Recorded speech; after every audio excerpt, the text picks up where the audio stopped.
Значи, офродера. Днес сме разкачили въжетата на предния капак, защото няма да се биеме склони. На магистралата 130, опа! Това спира да е.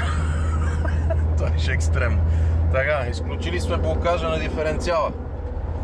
Ето, движиме се, лява лента по магистралата, предна лебедка включена, задна лебедка налична, отдолу сме сложили скарите, вият диференциали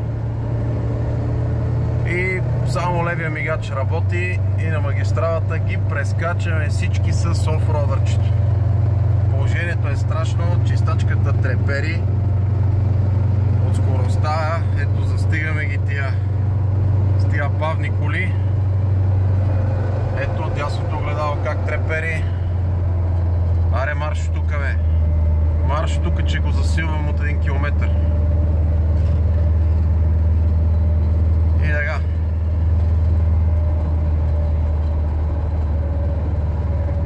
Обаче се плащат се 1000 кони, а той не може да се набере по баира. Айде, това е педала додолу.